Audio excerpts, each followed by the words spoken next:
Up here on Yahoo, big weekend of MMA to recap. Fedor loses in bad fashion. What's next for Fedor? Adam Hill from the Las Vegas Review-Journal will review it with us. So, what do you think, Adam? Is he done? Is he coming back? Well, it's easy to say that, what he said last night based on emotion and coming off a loss and a loss like that and getting beat up like that, you can't really take it at face value that, maybe he'd be leaning in the way of retirement, but it's not the first time we've heard it. We've heard him make statements to that effect several times the last couple of years, and that, he thinks the end might be close. He doesn't know how much longer he's going to have, the spirit to fight. So I don't think you can completely discount what he said last night immediately after the fight. That being said, there are a lot of people that are going to be pushing him back toward fighting. Not only Strikeforce, who's heavily reliant upon him as a big star, even though he's lost 2 fights in a row, but especially all the guys that he has working on his team with M1 and back in Russia. Those guys are, clinging to him and need him to be fighting to really be making a living. It makes it easy for them to have a job and justify their existence to have him as their star attraction. And when he goes, life becomes difficult for them. So I think there's going to be a lot of people pushing him toward fighting. And that might be tough for him to pass up, especially that we know how much influence they have over him through the past. Like, these guys pretty much control what he does in his career, and there's no way they want him to stop. So it's going to be tough for him to walk away under his own terms. Which in so many ways is sad because he doesn't look like, and like you said, it's not just after the fight. He doesn't really look like his heart's in it the way it needs to be training, 320 days a year. And beyond that, I mean, talks of, now he's going to go to 205. I mean, he barely wants to work hard enough to chisel himself at 230. He's going to go down to 205, and then who's he going to fight? Where are the major fights? You're putting him at risk down at light heavyweight. Yeah, it's easy to say, well, he's a lighter heavyweight. It probably wouldn't be that hard of a cut. He's not exactly in tip-top shape as it is, or the way he looks. So it looks like he would make an easy cut to 205. But you're right. Not only is there not necessarily a whole bunch of marquee fights for him there, but if he doesn't have the desire to really, work hard to fight, how much desire will he have to put in to cut weight and get down to 205 to fight? That's even asking more above and beyond just fighting again. So I think there's a lot of questions that Fedor really needs to sit down and answer. Unfortunately for him, somebody that's been such a superstar and been so good for the sport of MMA, it's probably not his decision, like we were saying, and that it just sucks. It's plain and simple.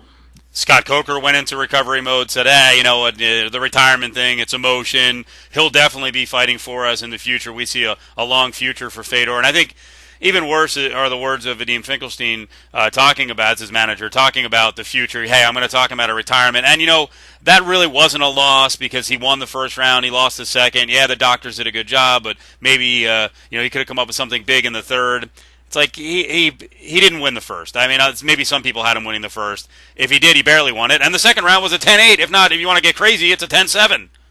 I think 2 judges had him winning the first round, which I thought was preposterous. I thought that clearly he lost the first round. It was close. It obviously wasn't as dominant as the second round, but I thought he lost the first round. And 10-8 easy in the second round, maybe even 10-7 like you said. I think 10-8 was probably justified in the second round. So it was a loss. Let's be honest. He lost the fight. And I don't know how much he would have come up with just because of the style. You never know. I mean, you just have to go back to Sonnen and Silva. You never know what's going to happen. Silva was beat up for 4.5 rounds, but it was just a different fight to me. The fight had a different feel, and that I never really thought Fedor, was going to come up with that big move. Whereas in the Silva fight, you kind of saw it coming. You thought he might be able to come up with something. It was 2 completely different styles. So let's be honest and say it was a loss. But as far as what Vadim and what Scott Coker are saying after the fight, you would say that too if you had a lot of money riding on him getting to the cage again. If I stood to make a lot of money by Fedor fighting again, I'd say he's coming back too. It's the way he lost that leads us to the next point, which was Scott Coker talking about the future as maybe an alternate in the tournament, which I got to tell you, even a casual fan should be outraged at that. The hardcores will go ballistic. You can't put him back in the tournament under any circumstances. You've got other qualified alternates. I know he's your big money guy, but you can't just make the image of him getting destroyed go away. There's people that bashed on this tournament. You were not one of them. I was not one of them. I was excited about this tournament. It completely loses credibility if he goes back in. I mean, we both had the same reaction when we heard that. It's preposterous to put him back in. And that's, to the hardcore fans especially, just throw it out there. Nobody cares about this tournament anymore if that's the case. I do think there's still some element, and I believe Strikeforce believes there's some element of fans that just want to see Fedor. And I think that they probably have it in their mind that people will be more interested in watching Fedor than they would any of the other fighters going forward. I don't see that. I think that you completely lose integrity. I think there's a way to get him back involved in the mix in heavyweight without putting him in this tournament. But there's already some crazy things about this tournament anyway. As much as we both like it, the fact that Overeem is the favorite to win the tournament, and the prize for winning the tournament is to fight Overeem, that doesn't make any sense. It's crazy. So is this that much crazier to say, okay, Fedor, you lose, but you're back in because you're the big name. You're back in. We want you in. People will watch you, so we're putting you back in. It's not that much crazier.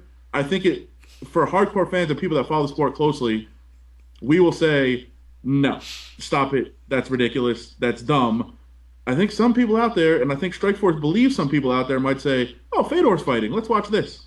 I think it's possible. I think the solution is easy. I think he fights the loser of Overeem and Verdum. That gives him some time off. He can recover if he's got a serious injury. He can also get himself more mentally prepared and physically prepared to fight these big guys and kind of get back on track. And that would be a big fight against the loser of that fight. And then the winner out of that, especially if they're impressive, maybe can fight the winner of the tournament at the end of the year or in early 2012. That makes sense. Putting him back in, just crazy.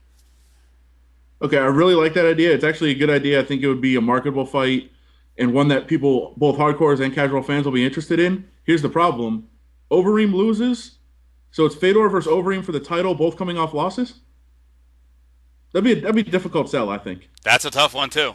They better root hard for Overeem to make it to the finals in this thing. At least make it to the finals, if not win it.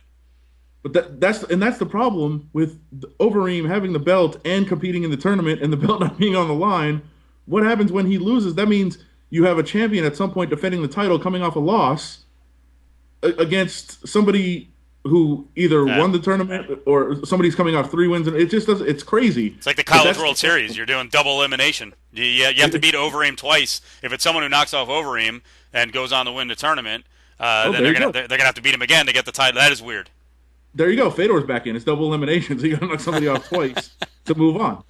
It is the problem that was set up, and it was set in place by having Overeem in the tournament and not defending the title, and the title being on the line at the end against Overeem, who's in. It's just a weird mix, but it's something that's gonna have to be sorted out in the matchups from a strong Strikeforce heavyweight division, and that's something we can all embrace and be happy with.